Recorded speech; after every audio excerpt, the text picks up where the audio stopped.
Hello friends, मैं सुजीत कुमार स्वागत करता हूं आप सभी को अपने इस यूट्यूब चैनल पे। दोस्तों, आज हम लोग का टॉपिक है अध्याय 2, जिसमें हम लोग पढ़ने वाले हैं अम्ल, क्षार एवं लवण के बारे में। ठीक है। तो दोस्तों, उससे पहले मैं बता दूं कि अगर आप मेरे चैनल पे नए हैं तो हमारे चैनल को सब्सक्राइब कर लें। ठीक है, क्योंकि आने वाले अगले वीडियो को आपको नोटिफिकेशन मिलता रहे। तो चलिए हम लोग देखते हैं। देखिए, सबसे पहले हम बात करने वाले हैं अम्ल के बारे में, यानी कि इसे हम एसिड के बारे में। सबसे पहले देखिए, ये जो अम्ल होता है स्वाद में खट्टे होते हैं। ठीक है, यानी कि जितने भी पदार्थ स्वाद में अगर चखने में आपको खट्टा लगता हो, इसका मतलब यह है कि वह हमारा अम्ल पदार्थ है। ठीक है। देखिए, ये नीले लिटमस को लाल में बदल देते हैं। उसके बाद ये जलीय विलयन में हाइड्रोजन आयन देते हैं, यानी कि किसी अम्ल को जल के साथ विलयन बनाया जाए तो उसमें ये हाइड्रोजन आयन देते हैं, यानी कि H+। एसिड शब्द जो है एक लैटिन भाषा से लिया गया है, जिसका अर्थ है खट्टा। ठीक है। हम लोग बात करते हैं कुछ प्रबल अम्ल के बारे में। प्रबल मीन्स होता है कि मजबूत। ठीक है। तो देखिए, प्रबल अम्ल जो है हमारा HCl, इसको बोलेंगे हाइड्रोक्लोरिक अम्ल। ये हमारा H2SO4 है, उसके बाद HNO3 है। तो ये सभी जो हैं प्रबल अम्ल हैं। दोस्तों, क्वेश्चन आता है कि निम्नलिखित में से प्रबल अम्ल कौन सा है, तो इसे आप लोग याद रखें। दुर्बल अम्ल की बात करें तो दुर्बल अम्ल हमारा है CH3COOH। इसको लैक्टिक अम्ल और एक्जेलिक अम्ल भी है। ये सभी हमारे दुर्बल अम्ल है। अब बात करते हैं सांद्र अम्ल, जिसमें अम्ल अधिक मात्रा में होता है जबकि जल अल्प मात्रा में। अल्प मीन्स होता है दोस्तों कम मात्रा में, जिसे हम बोलेंगे सांद्र अम्ल। ठीक है। बात करते हैं हम तनु अम्ल के बारे में, जिसमें अम्ल अल्प मात्रा में होता है जबकि जल अधिक मात्रा में होता है, यानी कि जिसमें जल की मात्रा अधिक हो और अम्ल की मात्रा कम हो, जिसे हम तनु अम्ल कहेंगे। और जिसमें अम्ल की मात्रा अधिक हो और जल की मात्रा कम हो, उसे हम सांद्र अम्ल कहेंगे। ठीक है। इतना बात आपको समझ में आ गया होगा। तो चलिए यहाँ पे अगले की ओर। ठीक है। अब हम लोग देखेंगे क्षारक। ठीक है। अब दोस्तों हम लोग देखेंगे क्षारक बेस को। देखिए, ये जो होते हैं स्वाद में कड़वे होते हैं। ठीक है। और ये लाल लिटमस को नीले में बदल देते हैं। ये क्षारक का गुण है सर। ठीक है। और देखिए, ये जो है जलीय विलयन में OH यानी कि हाइड्रो ऑक्साइड आयन देते हैं, हाइड्रोजन ऑक्साइड आयन। ठीक है। अब बात करते हैं कुछ प्रबल क्षारक के बारे में, जो कि मजबूत क्षारक हैं। देखिए, पहला है हमारा NaOH। यह जो है प्रबल क्षारक होते हैं। KOH, CaOH2, ये सभी जो है प्रबल क्षारक है। दुर्बल क्षारक के बारे में देख लेते हैं। तो NH4OH, ये जो हमारा है दुर्बल क्षारक है, यानी कि इसमें कम मात्रा में क्षारक पाया जाता है। देखते हैं हम क्षार, जिसको बोलते हैं एल्कली। ठीक है। तो क्षार हम उसे कहेंगे जो जल में घुलनशील क्षारक को क्षार कहते हैं, यानी कि जो जल में घुल जाए, घुलनशील हो, उसे हम क्षार कहेंगे। और यह जो हमारा है NaOH, KOH, MgOH2। बात करते हैं हम लवण के बारे में। लवण मीन्स होता है दोस्तों साल्ट, इसको इंग्लिश में बोलेंगे, और जिसे हम लोग नमक भी कह सकते हैं। तो देखिए, लवण अम्ल व क्षारक की परस्पर अभिक्रियाओं से प्राप्त होता है, जैसे NaCl, KCl। यानी कि दोस्तों, हम अगर लवण बनाना चाहें तो अम्ल, ठीक है, और क्षार, ये दोनों को मिलाएंगे तो हमारा लवण बनेगा। ठीक है। ये हमारा लवण का निर्माण होता है। अम्ल और क्षार दोनों को मिला करके लवण का निर्माण होता है, जैसे NaCl, KCl। अब बात करते हैं इसके सूचक के बारे में, इंडिकेटर्स के बारे में। तो देखिए, सूचक किसी दिए गए विलयनों में अल्प या क्षारक की उपस्थिति को दर्शाते हैं। इनका रंग, गंध, अम्लीय या क्षारक माध्य में बदल जाता है। ये हमारा इंडिकेटर से सूचक है। ठीक है, अब हम दोस्तों देखने वाले हैं इंडिकेटर्स के प्रकार यानी सूचक के प्रकार के बारे में। तो देखिए, सूचक प्रकार जो है 3 प्रकार का होता है। प्राकृतिक सूचक, कृत्रिम या संश्लेषित सूचक, और ये जो है गंधीय सूचक है। ठीक है, देखिए प्राकृतिक सूचक में ये पौधे में पाए जाते हैं। ठीक है, कृत्रिम या संश्लेषित सूचक जो होते हैं ये रासायनिक पदार्थ है, और गंधीय सूचक जो है इन पदार्थों की गंध अम्लीय या क्षारीयक में बदल जाती है। जैसे आप देख सकते हैं प्याज और लौंग का तेल। प्राकृतिक सूचक में ये तो पौधे में पाए जाते हैं, जैसे लिटमस, लाल पत्ता गोभी, और ये जो है हाइड्रेंजिया पौधे के फूल और हल्दी में भी पाया जाता है। रासायनिक या कृत्रिम संश्लेषित सूचक जो होते हैं ये एक रासायनिक पदार्थ है जिसमें आप लोग को मेथिल ऑरेंज और फिनोल्फलेथिन देखने को मिलेगा। ठीक है, अब देखिए प्राकृतिक सूचक का हमने कुछ वर्गीकरण किया है, जिसमें सूचक है आपका गंध या रंग में परिवर्तन अम्ल के साथ होता है, और यहाँ पे आप देख सकते हैं कि रंग और गंध में परिवर्तन क्षार के साथ। तो देखिए, लिटमस को अगर अम्ल के साथ अभिक्रिया कराया जाए तो उसका रंग लाल हो जाता है। कैसा? लाल। अगर इसी लिटमस को हम क्षार के साथ अभिक्रिया कराते हैं तो ये हमारा नीला बन जाएगा। ठीक है, अगर हम लाल पत्ते गोभी का रस को अम्ल के साथ अभिक्रिया कराएंगे तो वो लाल हो जाता है, और क्षार के साथ अभिक्रिया कराएंगे तो वही लाल पत्ता गोभी हरे रंग का हो जाता है। हल्दी की बात करें तो हल्दी को अगर आप अम्ल के साथ अभिक्रिया कराएंगे तो इसमें जो है कोई बदलाव नहीं होता है। ठीक है, और क्षार के साथ अभिक्रिया कराते हैं तो ये आप लाल हो जाता है। जैसे आप लोगों ने अपने गांव घरों में देखा होगा, किसी के पैर या हाथ में चोट लग जाती है तो चूने और हल्दी को मिला करके गर्म करके वहाँ पे चोट लगे हुए जगह पे लगाया जाता है। तो आप हल्दी में जब चूने को लगाएंगे यानी कि वो एक क्षार है, ठीक है, तो उसका रंग जो है लाल हो जाता है। ठीक है, देखिए अब है हाइड्रेंजिया के फूल का रस। इसको अगर आप अम्ल के साथ मिलाते हैं तो उसका रंग नीला पड़ जाएगा, और क्षार के साथ मिलाते हैं तो उसका रंग गुलाबी हो जाएगा। ठीक है, बात करते हैं अब हम कृत्रिम सूचक के बारे में। तो देखें, फिनोल्फथेलिन जो होता है इसको अगर अम्ल के साथ कराते हैं तो ये रंगहीन हो जाएगा, क्षार के साथ कराएंगे तो इसका रंग गुलाबी पड़ जाता है। वही बात करें मेथिल ऑरेंज की, तो इसको अगर आप अम्ल के साथ अभिक्रिया कराते हैं तो इसका रंग लाल हो जाएगा, और इसे हम क्षार के साथ अभिक्रिया कराते हैं तो इसका रंग लाल से पीला पड़ जाएगा। ठीक है, अब बात करते हैं हम गंधीय सूचक के बारे में। ठीक है, तो देखिए जैसे आप प्याज का रस ले लें, ठीक है, और उसे आप अम्ल के साथ अभिक्रिया कराएं तो होगा क्या, तीक्ष्ण गंध देगा उसमें। ठीक है, अगर आप उसको क्षार के साथ अभिक्रिया कराते हैं तो इसमें किसी प्रकार का गंध नहीं होता है। वैनिला को ले लें, वैनिला को अगर आप अम्ल के साथ अभिक्रिया कराते हैं तो उसका गंध जो है पहले जैसा समान गंध रहती है। ठीक है, और उसी को आप वैनिला को अगर क्षार के साथ अभिक्रिया कराते हैं तो उसमें किसी प्रकार का गंध नहीं पाया जाता है। बात करते हैं हम लौंग का तेल। तो लौंग के तेल को अगर आप किसी अम्ल के साथ अभिक्रिया कराते हैं तो उसका गंध पहले जैसा ही रहता है।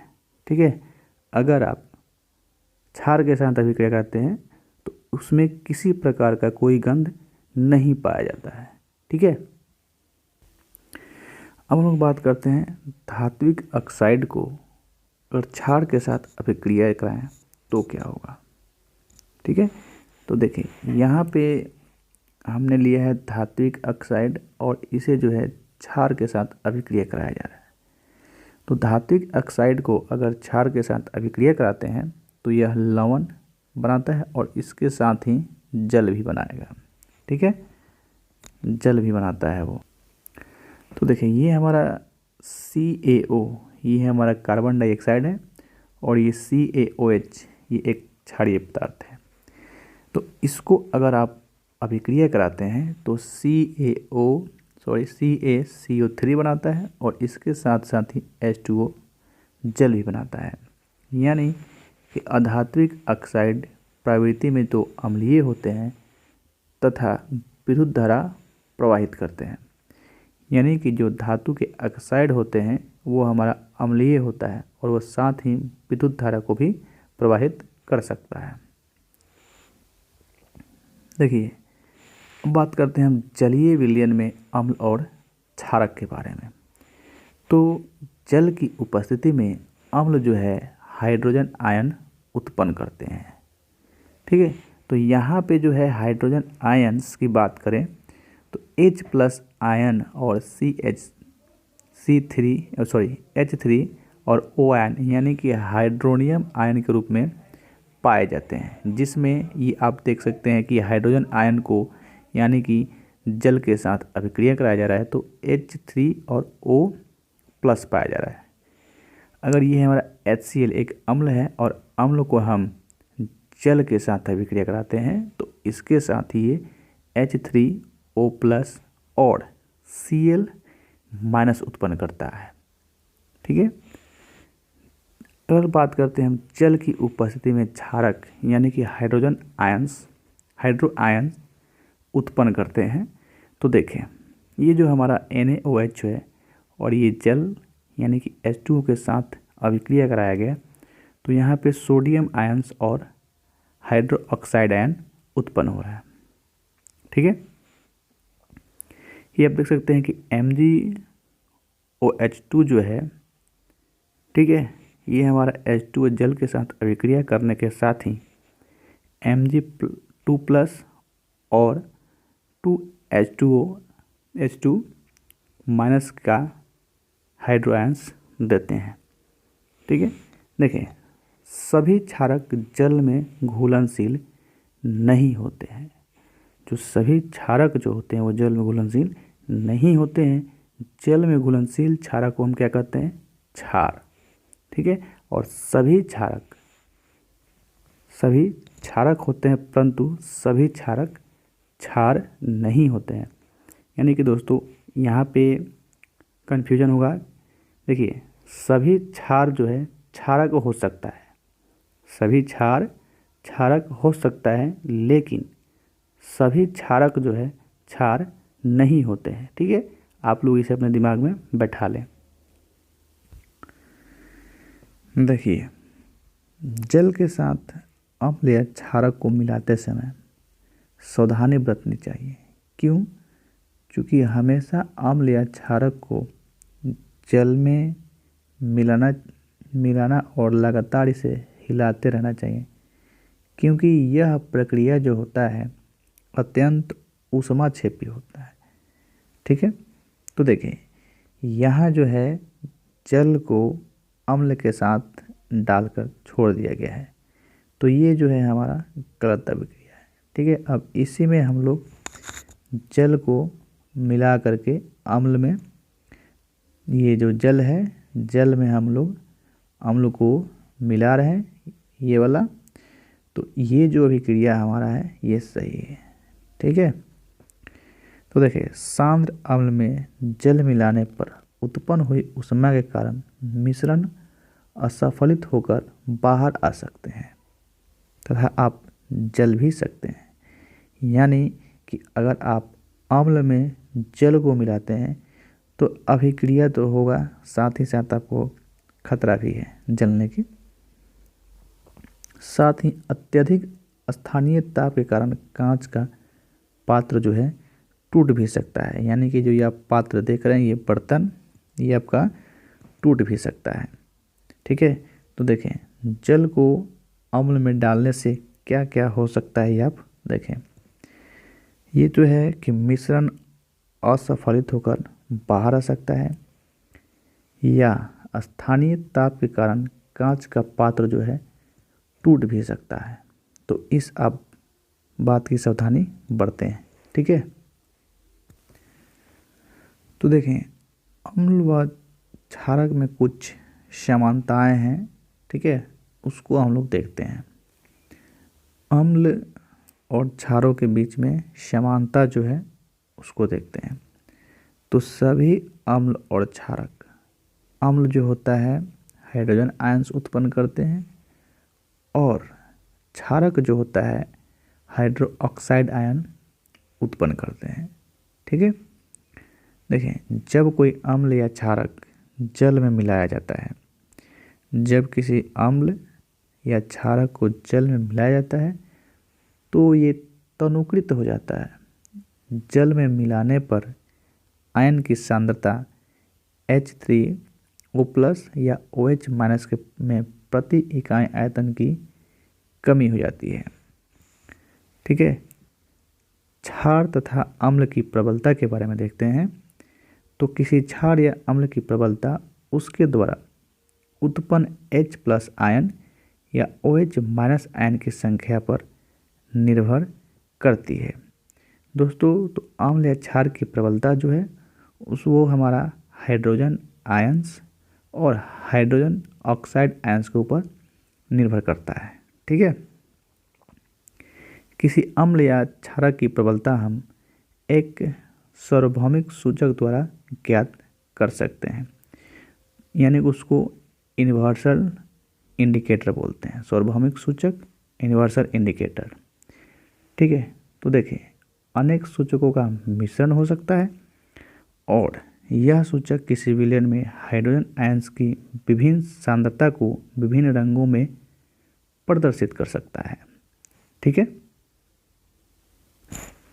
तो देखिए दोस्तों, अब हम लोग बात करने वाले हैं पीएच स्केल के बारे में।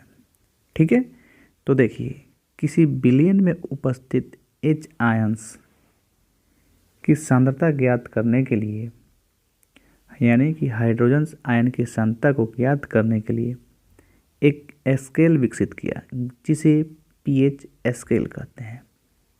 ठीक है, इसमें जो है पीएच में पी है पुषांक, इसे हम पोटेंस कहते हैं, जो एक जर्मन शब्द है जिसका अर्थ होता है शक्ति। ठीक है, अगर किसी द्रव का पीएच मान जो है, किसी पदार्थ का पीएच मान 7 है तो यह जो होता है उदासीन होता है। जैसे जल का पीएच मान जो होता है दोस्तों 7 होता है। ठीक है, जल का पीएच मान 7 होता है, इसलिए जल जो हमारा है उदासीन होता है। क्या? उदासीन होता है। इसी प्रकार अगर किसी विलयन का पीएच मान 7 से कम होता है तो उसे हम अम्लीय कहते हैं। जैसे आप इमली, टमाटर, आंवला, इस सभी को देख सकते हैं। इस सभी का जो पीएच मान होता है 7 से कम होता है। ठीक है, अगर किसी विलयन का, जलीय विलयन का पीएच मान 7 से अधिक है तो उसका विलयन जो होता है क्षारीय होता है। जैसे आप खून को होता है, खून जो होता है, खून का पीएच मान जो होता है 7.4 है। ठीक है, तो इसका यानी इसको हम रक्त भी बोलेंगे, ब्लड। तो ये जो होता है 7 से अधिक है तो इसे हम क्षारीय कहेंगे। ठीक है, देखिए अगर 7 है तो उदासीन, 7 से कम है अम्लीय, 7 से ज़्यादा है तो क्षारीय।